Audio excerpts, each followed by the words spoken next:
Hello दोस्तों, आप सभी का स्वागत है आपके अपने YouTube चैनल हिंदी सरोवर पर। जो बच्चे चैनल पर नए हैं प्लीज़ चैनल को सब्सक्राइब कर लें ताकि आप तक वीडियो पहुंचता रहे। आज हम फिर उसने कहा था कहानी का तत्वों के आधार पर समीक्षा या विश्लेषण करेंगे और इसका सारांश हो चुका है। यदि आपने नहीं देखा तो आप प्लेलिस्ट में देख सकते हैं। हिंदी कहानी का अलग से प्लेलिस्ट बना हुआ है, तो आप जरूर देखिए, आपकी मदद होगी। तो आइए देखते हैं कि तत्व मतलब जो कहानी के तत्व होते हैं उसके आधार पर इस कहानी की समीक्षा या विश्लेषण, यदि पेपर में विश्लेषण करने को बोलता है तभी आप यही करिएगा, तत्वों के आधार पर समीक्षा, और समीक्षा बोलता है तभी आप यही उत्तर करेंगे। तो दोनों में आप कंफ्यूज मत हो जाइएगा, दोनों का उत्तर सेम ही होगा। तो आइए शुरू करते हैं उसने कहा था कहानी को। उसने कहा था चंद्रधर शर्मा गुलेरी द्वारा रचित हिंदी साहित्य की एक ऐतिहासिक कहानी है जिसे हिंदी की पहली मौलिक कहानी माना जाता है। जैसा कि हमने पहले भी पढ़ा था कि जो लेखक है वो चंद्रधर शर्मा गुलेरी जी है, और मतलब जो उसने कहा था कहानी है इसे मतलब बहुत ही प्रसिद्ध कहानी माना जाता है और मौलिक कहानी भी कहा जाता है इसे। मौलिक का अर्थ यहाँ पे आप कह सकते हो कि ओरिजिनल है, किसी का कॉपी किया गया नहीं है, इनका मतलब खुद का है। और जैसे पहले की जो कहानियां लिखी जा रही थी उसका कॉपी किया गया नहीं है, इन्होंने इस कहानी में सब कुछ, कहानी के जो मतलब शैली होता है, भाषा होता है, सब कुछ बदल के रख दिया था। इसलिए इस कहानी को पहली मौलिक कहानी के नाम से भी जाना जाता है। यह कहानी अपने शिल्प, संवेदना, कथ्य के कारण हिंदी साहित्य में मील का पत्थर है। मतलब कि यहाँ पे ये कहा जा रहा है कि जो ये कहानी है, मतलब उसने कहा था ये हिंदी कहानियों का मतलब उच्च स्तर मतलब ले गया था। और इसमें जो शिल्प है यानी कि कहानी लिखने का जो कला या तरीका या ढंग कह सकते हैं आप, और जो इसमें यहाँ पे कहा जा रहा है कि संवेदना है, मतलब कि संवेदना का अर्थ यहाँ पे जो भावनाओं का गहरा चित्रण होता है, यानी कि किस भाव से लेखक ने इसमें मतलब जो कहानी है उसे पिरोया है। और तथ्य का अर्थ आप समझ सकते हैं कि जो कहानी का मुख्य विषय यानी कि संदेश या उद्देश्य, मतलब आप कहानी से जो लेखक है क्या संदेश देना चाहते हैं वो इसमें कहा जा रहा है। वो मतलब जो लेखक है चंद्रधर शर्मा गुलेरी जी, उन्होंने बहुत ही अच्छे ढंग से इसे लिखा है, मील का पत्थर के समान। मतलब कि आप ये कह सकते हो कि बहुत ही महत्वपूर्ण उपलब्धि ये कहानी बन गई थी हिंदी साहित्य के इतिहास में। अब हम जानेंगे कि इसका जो विश्लेषण है या समीक्षा है, कहानी के जो प्रमुख तत्व हैं, कथानक, पात्र, परिवेश को देश काल वातावरण भी कहा जाता है, तो आप कंफ्यूज मत होइएगा इसके कारण। भाषा शैली, उद्देश्य और दृष्टिकोण के आधार पर हम इस कहानी की समीक्षा करेंगे। पहला जान लेते हैं कथानक। उसने कहा था का कथानक विश्व युद्ध की पृष्ठभूमि पर आधारित है, जो लहना सिंह और सूबेदानी के सशस्त्रकालीन आकर्षण से शुरू होकर लहना सिंह के मृत्यु तक की घटनाओं को समेटता है। जैसा कि आप सभी जानते हैं कि जो पात्र हैं यहाँ पे लहना सिंह और सूबेदानी ये मुख्य पात्र हैं, तो इनका नाम आप याद रखिएगा, भूलिएगा मत, क्योंकि ये जो कहानी है इन्हीं पर आधारित है। आगे इसमें कथानक ऐतिहासिक कल्पना का सुंदर संयोजन है जिसमें युद्ध का ऐतिहासिक संदर्भ और प्रेम, बलिदान और राष्ट्रभक्ति की भावनाएं एक साथ बुनी हुई हैं। मतलब कि जो ये कहानी कहा जा रहा है, ये यहाँ पे कथानक जो है ये आप कह सकते हैं कि जो प्लाट होते हैं या जो यहाँ पे घटनाओं का मतलब चयन होता है उस प्रकार से है। ये चल रहा है विश्व युद्ध के समय की, मतलब जो इसका सेट है वो है मतलब विश्व युद्ध के दौरान का, प्रथम विश्व युद्ध का है। और इसमें जो लहना सिंह होता है, जैसे कि हमने सारांश में पढ़ा हुआ था, जो एक सिख सैनिक होते हैं, और सूबेदारनी जो एक महिला है यहाँ पे, ये बचपन के ही दोस्त रहते हैं और बचपन में ही इनकी थोड़ी बातचीत हुई रहती है जिससे इनका आकर्षण बढ़ता है। और लहना सिंह की जो मतलब आकर्षण के बाद जो लहना सिंह की मौत तक जाती है, मतलब कि इनका जो बचपन से दोस्ती हुआ रहता है वो लास्ट में जब लहना सिंह की मृत्यु होती है तब तक चलता रहता है। और यह एक प्रकार से ऐतिहासिक कल्पना है, ऐतिहासिक यानी कि असली इतिहास में कल्पना मिलाकर किया जाता है, और जो लेखक है उन्होंने बहुत अच्छे ढंग से प्रस्तुत किया है।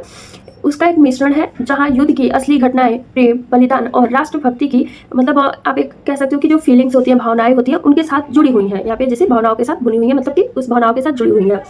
आप कहानी की जो मतलब कहानी का जो विकास है किस प्रकार से हुआ था आप उसे एक बार जरूर पढ़ लीजिएगा, उसका भी वीडियो चैनल पे है, आप जाके चेक करिएगा वीडियो में। क्योंकि अगर आपको ये पता रहेगा कि कहानी का विकास किस प्रकार से हुआ, जो उसके तत्व हैं, तो आप जो कहानी की समीक्षा लिखने के लिए आती है, मतलब मैं सिर्फ इस कहानी की बात नहीं कर रही हूँ, आपके जो चैप्टर लगे हुए सिलेबस में, आप कोई भी कहानी की समीक्षा करते, विश्लेषण करते हैं, तो आपको बहुत ही अच्छे मतलब आप अच्छे ढंग से तरीके से लिख पाओगे अपनी बातों को। तो ये आप ध्यान रखिए, वीडियो जरूर देख लीजिएगा। पहला देखते हैं आप इसमें संरचना, मतलब स्ट्रक्चर क्या है इसमें। कथानक रैखिक नहीं बल्कि समय विस्थापन और पूर्व दीप्ति शैली का उपयोग करता है। कहानी का आरंभ लहना सिंह और सूबेदारनी के बचपन के आकर्षण से होता है जो पाठक में जिज्ञासा जगाता है। इसके बाद कथा युद्ध के मैदान तक पहुंचती है जहां लहना सिंह का बलिदान कहानी को चरमोत्कर्ष पर ले जाता है। मतलब कि यहाँ पे ये कहा जा रहा है कि ये जो कहानी है ये पूरा फ्लैशबैक में चलता है, मतलब कि जो शुरू के मतलब कहानी उसमें चलता है, तो लास्ट में जो यहाँ पे जो इसकी मृत्यु हो जाता है लहना सिंह का, उस कहानी को दिखाया जाता है। और जैसे जैसे ये घटनाएं मतलब आगे बढ़ती हैं, तो जो पाठक होते हैं, जैसे कि हम सभी कहानी पढ़ते हैं, पढ़ते पढ़ते हमें लगता है कि ये एकाएक कहानी कैसे बदल गया। अभी तो उनकी बचपन की बातें चल रही थी, अमृतसर में, मतलब वहाँ पे अमृतसर की गलियों में घूम रहे थे, तो अचानक से ये युद्ध क्षेत्र का मतलब यहाँ पे लेकर क्यों वर्णन कर रहे हैं। तो यही पाठक में जिज्ञासा ले आता है, मतलब उनको थोड़ा सा मतलब कहानी को जानने के लिए उनमें रोचकता उत्पन्न होता है, तो जो कहानी को आपको चरमोत्कर्ष तक पहुंचाने का काम करता है। जब यहाँ पे लहना सिंह का जो बलिदान होता है, मतलब मृत्यु जब उसका हो जाता है युद्ध के दौरान, तब की बात की जा रही है। आगे हम देखेंगे संक्षिप्तता और गतिशीलता। दीर्घकाल 26 वर्ष को समेटने के बावजूद कथानक में कोई ठहराव या बिखराव नहीं। घटनाओं का संयोजन संक्षिप्त और गतिशील है, जो नदी की धारा की तरह प्रभावित होती है। मतलब कि जो ये कहानी है ये बहुत ही मतलब छोटी है पर गतिशील है, मतलब रुक नहीं रहा है। जो 26 साल की लंबी कहानी होने पर भी ये ठहराव, मतलब कहीं पे भी इसे रुकावट नहीं है, बिखराव नहीं है। ये घटनाएं छोटी है पर तेज, जैसे नदी के समान जो धारा होती है उसी प्रकार से ये बहता हुआ दिख रहा है। आगे हम देखेंगे इसमें ऐतिहासिक और भावनात्मक संतुलन। युद्ध की पृष्ठभूमि ऐतिहासिक प्रदान करती है, जबकि लहना सिंह और सूबेदारनी के बीच संवेदनात्मक और संबंध कथानक को भावनात्मक गहराई प्रदान करती है। मतलब ये कहा जा रहा है कि जो ये युद्ध, मतलब जो असली इतिहास है, जबकि दोनों के बीच का जो भावनात्मक रिश्ता कहानी को गहराई तक ले जाता है। मतलब कि जो ये युद्ध चल रहा है, युद्ध का जो कहानी में युद्ध का सीन दिखाया गया है वो तो इतिहास का एक हिस्सा है, पर जो सूबेदारनी है और लहना सिंह है, इनकी जो बीच का रिश्ता है उसको भावनात्मक रूप से गहराई तक, मतलब गहराई प्रदान करता है। अब हम जानेंगे कि पात्र कौन कौन से हैं इसमें। पहला देखेंगे इसमें कहानी के पात्र परिवेश और कथानक के अनुरूप है, विशेष रूप से पंजाबी संस्कृति और सैनिक जीवन से प्रेरित है। मतलब कि यहाँ पे ये कहा जा रहा है कि जो कहानी के पात्र है, किरदार है, कहानी के माहौल के मतलब अनुसार ही बनाया गया है इसमें। खास करके जो पंजाब का कल्चर है वहाँ को, मतलब ऐसा कि जो पंजाब है वो उसमें दिखे, मतलब दोनों में थोड़ा सा एक प्रकार से संबंध बताया जा रहा है और सैनिक जीवन को इसमें दिखाया गया है। इससे पहले है लहना सिंह, कहानी का जो केंद्रीय पात्र है, जो एक वीर, आदर्शवादी और राष्ट्रभक्त सैनिक है। उसका चरित्र प्रेम, कर्तव्य और बलिदान का प्रतीक है। उसका सशस्त्रकालीन आकर्षण और युद्ध में बलिदान उसकी उदारता को यहाँ पे उजागर करता है। मतलब कि जो मुख्य किरदार है ये लहना सिंह है। यहाँ पे आप कह सकते हो कि एक हीरो का जो रोल होता है ये लहना सिंह का है, जो एक बहुत ही बहादुर है, आदर्शवादी है, मतलब कि उच्च विचारों वाला है और देशभक्त सैनिक है। वह मतलब प्रेम, अपना जो कर्तव्य होता है, मतलब जो उनकी ड्यूटी होती है और बलिदान का, इन सब का ये प्रतीक है, सिंबल बन के आया है हमारे सामने। जो उसका लहना सिंह है, उसका जो बचपन का आकर्षण होता है और युद्ध में जो उसकी मृत्यु हो जाती है वो उसको दिखाता है कि वो कितना, मतलब कि उच्चता, मतलब उद्दाम प्रकृति का उसका स्वभाव है। आगे है सूबेदारनी। यह पात्र आंशिक रूप से मुखर है, जो अपने पर अनुरोध के माध्यम से नारी मन की व्यथा और संवेदनशीलता को दर्शाती है। हालांकि उसका चरित्र लहना सिंह की तुलना में कम प्रभावशाली है। मतलब जो सूबेदारनी है इसका जो किरदार, यहाँ पे जो किरदार रोल है वो थोड़ा सा आप क्या समझ सकते हो कि जैसे कि बहुत ही आंशिक रूप से दिखाया गया, बहुत ही कम है। जो अपने पति और बेटे की सुरक्षा के लिए लहना सिंह से आती है, रिक्वेस्ट करती है कि युद्ध के दौरान मेरे पति और बेटे को बचा लेना। जैसे कि हमने कल कहानी के जो सारांश पढ़ा था उसमें मैंने बहुत अच्छे से बताया था, आप सब पढ़े हैं। तो ये वही दिखा रहा है कि जो इसमें एक औरत है उसका जो दुख है, व्यथा है और संवेदनशीलता मतलब दिखाया जा रहा है, जो लहना सिंह के थोड़ा मतलब आप ये कह सकते हो कि जो लहना सिंह का रोल है इसमें उससे थोड़ा हटके सूबेदारनी का है। आगे है गौड़ पात्र। इसमें है हजारा सिंह, बोधा सिंह और अन्य सैनिक कथानक के विकास में सहायक है। ये पात्र पंजाबी संस्कृति के अनुरूप वीर और साहसी है, परंतु लहना सिंह के चरित्र को उभारने में उनकी भूमिका सीमित है। यहाँ पे जो गौड़ पात्र है, मतलब कि जो आप मुख्य पात्र है और जो गौड़ पात्र है, ये दो तरह के पात्र होते हैं। तो उनमें गौड़ पात्र की जगह यहाँ पे आए हैं हजारा सिंह और बोधा सिंह जैसे सैनिक कहानी को आगे बढ़ा रहे हैं। वे पंजाब के कल्चर के मुताबिक ही बहादुर है, लेकिन मुख्य रूप से जो लहना सिंह है को आप लीड रोल या हाईलाइट करने का काम ये भी करते हैं। आगे देखते हैं पात्रों का परिवेशानुकूल चित्रण। सभी पात्र पंजाबी संस्कृति और सैनिक जीवन के अनुरूप है, जो कहानी को यहाँ पे प्रामाणिकता को बढ़ाते हैं। मतलब कि जो किरदार है यहाँ पे वो सब पंजाब के कल्चर को दिखा रहे हैं और जो आर्मी जीवन होता है मतलब कि उसको वो लोग यहाँ पे रिप्रेजेंट कर रहे हैं, और जो कहानी है वो प्रामाणिकता मतलब कि असलीपन दिखा रहा है यहाँ पे। अब हम देखेंगे कि जो परिवेश क्या है, मतलब कि ये कहानी जब लिखी गई तो उस समय का किस प्रकार का परिवेश था वहाँ पे, मतलब देश काल वातावरण क्या था। कहानी का परिवेश इसकी आत्मा है, जो अमृतसर और पंजाब के गांवों से लेकर फ्रांस के युद्ध क्षेत्र तक विस्तृत है।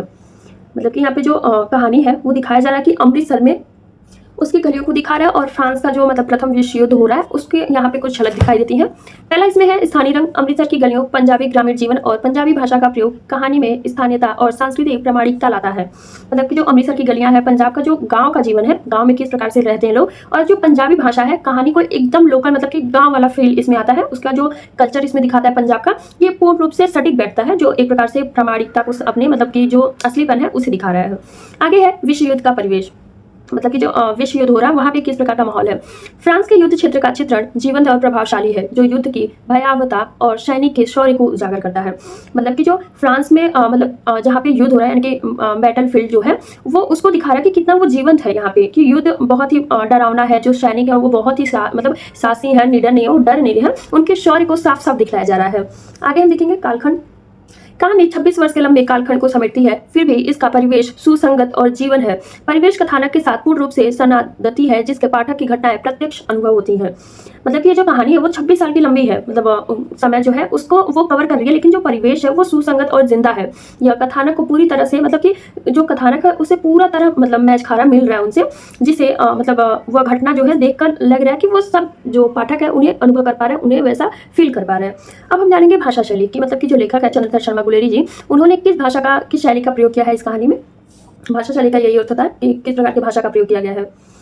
गुलेरी जी की भाषा कहानी के परिवेश और पात्रों के अनुरूप है। इसकी विशिष्टता का प्रमुख कारण है, मतलब कि यहाँ पे ये कह रहे हैं कि जो भाषा है वो बहुत ही मतलब परिवेश और पात्रों के अनुरूप है, मतलब जैसा परिवेश है और जैसे पात्र है उन्हीं के अकॉर्डिंग उन्होंने भाषा का प्रयोग किया है। खड़ी बोली और पंजाबी मिश्रण। सामान्य खड़ी बोली में पंजाबी शब्दों और मुहावरों की छौक कहानी को आंचलिक रंग देती है। उदाहरण के लिए उद्यमी या उद्यमी कहना पात्रों की तद्भवता को दर्शाता है। मतलब यहाँ पे जो सामान्य खड़ी बोली है और पंजाबी शब्दों और मुहावरों, मतलब दोनों ही मिलाकर एक प्रकार से ग्रामीण परिवेश को दिखाया जा रहा है। आगे है विविध शब्दावली, जैसे तत्सम, तब्द, यहाँ पे तद्भव, उर्दू, अंग्रेजी और पंजाबी शब्दों का यथानुरूप प्रयोग भाषा को स्वाभाविक और प्रभावशाली बनाता है। मतलब कि इसमें खड़ी बोली का प्रयोग तो है, पर इसमें जो शब्द है वो तत्सम है, मतलब हिंदी, संस्कृत, उर्दू, अंग्रेजी, पंजाबी, इन सबको मिला के बहुत ही अच्छे ढंग से लेखक यहाँ पे हमारे समक्ष प्रस्तुत करते हैं भाषा में। शैली, समय विस्थापन और पूर्वदीप्त जैसी नवीन शैलियों का प्रयोग किया कहानी को आधुनिकता बनाता है। ये शैलियाँ हिंदी कहानी के विकास में महत्वपूर्ण है, क्योंकि ये कहानी जो है फ्लैशबैक में चलती है और इससे पहले ऐसा कोई भी कहानी हिंदी साहित्य के इतिहास में नहीं लिखा गया था। इसलिए ये कहा जा रहा है कि जो ये शैली प्रयोग किया इन्होंने, लेखक ने, उन्होंने कहानी के विकास में एक नया मतलब राग जोड़ दिया था। आगे है मुहावरे और लोक भाषा। ठेठ पंजाबी मुहावरे अभिव्यक्तियों का प्रयोग कहानी को जीवंत और प्रामाणिक बनाता है। मतलब कि इसमें जो ठेठ पंजाबी, मतलब कि जो पंजाबी मुहावरे होते हैं और उनका जो अभिव्यक्तियों का प्रयोग, मतलब किस प्रकार से अपने बातों को या अपना अभिव्यक्त करते हैं, उसको कहानी को एकदम जीवन देने की असली और मतलब बताते हैं कि हाँ एकदम पंजाब का ही ये भाषा है, बोल है, कल्चर है, वो वहाँ पे उसका असलीपन दिखाते हैं।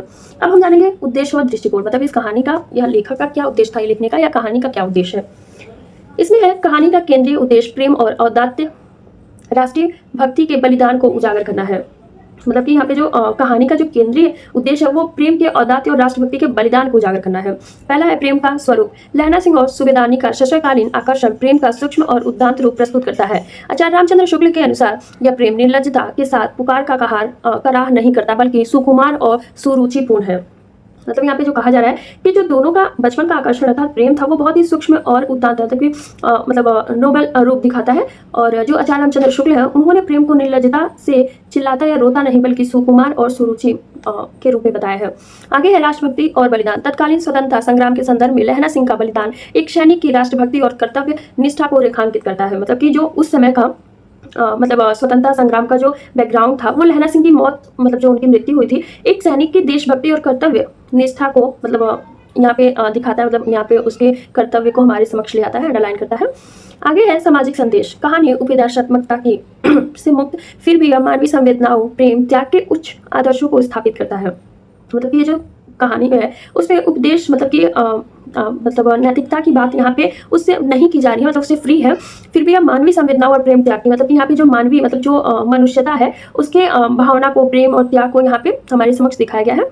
आगे है दृष्टिकोण। लेखक का दृष्टिकोण संवेदनशील, मानवतावादी, जो युद्ध की भयावहता और मानवीय संवेदनाओं के बीच संतुलन बनाता है। मतलब जो लेखक है उनका जो यहाँ पे नजरिया है वो बहुत ही संवेदनशील और मानवतावादी है। जो युद्ध की जो डरावनी, मतलब वहाँ का जो दृश्य है और इंसानी जो भावनाएं हैं उन दोनों को ये मतलब संतुलन दोनों में बनाए रखते हैं।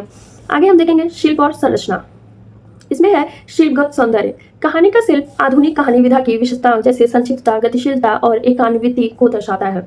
मतलब कि जो ये कहानी है इसका जो शिल्प है, मतलब क्राफ्ट है, वो बहुत ही मॉडर्न स्टोरी टाइप का है। मतलब इसमें आप कह सकते हो कि ये कहानी पहले की अपेक्षा बहुत ही छोटी है, तेजी से चलता है, एक सूत्रपात में चलता है। मतलब कि एक दूसरे से मतलब जो लाइन होते हैं वो कनेक्ट रहते हैं, ऐसा नहीं कि आप अगर पढ़ रहे हैं तो वो लय टूट रहा है, ऐसा नहीं है। आगे इसमें है नवीन तकनीक। समय विस्थापन और पूर्व दीप्त का उपयोग कहानी को नया आयाम देती है। मतलब यहाँ पे जो फ्लैशबैक चल रहा है वो उसको एक नया आयाम प्रदान करता है कहानी के क्षेत्र में। प्रभावशाली चरमोत्कर्ष। लहना सिंह की मृत्यु और सूबेदानी के अनुरोध का संदर्भ कहानी को भावनात्मक और नाटकीय चरमोत्कर्ष प्रदान करता है। मतलब कि जब लहना सिंह की जो मौत होती है अर्थात मृत्यु होती है और सूबेदानी जब आती है लहना सिंह से मतलब रिक्वेस्ट करती है कि मेरे बेटे और मतलब जो पति हैं उनको युद्ध क्षेत्र में बचा लेना, तो ये बहुत ही कहानी को बहुत ही इमोशनल कर देते हैं और ये मतलब ये कहानी को चरमोत्कर्ष मतलब सबसे उच्च मतलब ले जाते हैं कहानी को। अब हम देखेंगे कहानी की प्रासंगिकता। मतलब कहानी जो है आज के समय में कैसे प्रासंगिक है। उसने कहा था न केवल अपने समय की प्रतिनिधि कहानी है बल्कि आज भी इसे प्रासंगिकता बनी हुई है। यह प्रेम, बलिदान, राष्ट्रभक्ति जैसे सशक्त मूल्यों को प्रस्तुत करती है। पंजाबी संस्कृति और युद्ध के परिवेश का चित्रण इसे सांस्कृतिक और ऐतिहासिक दृष्टि से महत्वपूर्ण बनाता है। मतलब कि जो ये कहानी है सिर्फ अपने समय के प्रतिनिधि मतलब यहाँ पे रिप्रेजेंट उसे नहीं कर रहा है बल्कि आज भी प्रासंगिक है। आज के समय में भी यह प्रेम, बलिदान और जो देशभक्त जैसे शाश्वत मतलब यहाँ पे जो इसको दिखाया गया है, ये पंजाबी कल्चर और युद्ध के जो मतलब वहाँ का जो कल्चर दिखाया जा रहा है वो सब इसमें मतलब जो ये कहानी है उसके इतिहास की गाथा को बहुत अच्छे तरीके से गाता है, मतलब बताता है पाठक को। जो भी पाठक पढ़ रहा है वो पंजाब की जो कल्चर है, उसकी जो संस्कृति है वो बहुत अच्छे से समझ लेता है, तो इसलिए ये आज के समय में भी कहानी प्रासंगिक है। अब देखते हैं यहाँ पे लास्ट में निष्कर्ष। उसने कहा था हिंदी साहित्य की पहली मौलिक कहानी के रूप में स्थापित है जो अपने कथानक, पात्र, परिवेश, भाषा और शिल्प के कार्य उत्कृष्ट है। यह कहानी प्रेम और राष्ट्रभक्ति के उद्दान भावना को संवेदनशीलता के साथ प्रस्तुत करता है और बिना उपदेशात्मकता के गुलेरी जी का यह कालजयी योगदान हिंदी कहानी के विकास में एक मील पत्थर के समान है जो अपनी संक्षिप्तता, गतिशीलता और भावनात्मक गहराई से आज भी प्रासंगिक है। मतलब कि जो ये कहानी है वो हिंदी साहित्य में बहुत ही मतलब ओरिजिनल है, मतलब कॉपी किया गया नहीं है, जैसा कि हमने ऊपर भी पढ़ा। और इस कहानी में जो प्रेम, त्याग, देशभक्ति दिखाया गया और जो मानवीय संवेदनशीलता दिखाया गया वो आज के समय में भी बहुत ही ज़्यादा प्रासंगिक है और एक मील के पत्थर के समान हमारे समक्ष आता है। आशा करती हूँ आप सभी को बहुत अच्छे से समझ में आया होगा। और ये प्रश्न प्रीवियस ईयर के ही मैंने लिया है, उसमें पूछा गया था, तो आप सभी कहानी की जो समीक्षा है, उनका सारांश है, सार्थकता है, ज़रूर पढ़ लीजिएगा। Thank you so much. Channel को लाइक, सब्सक्राइब, शेयर करना ना भूलें और प्लीज़ अपने क्लास में अपने दोस्तों को भी शेयर करें। Thank you.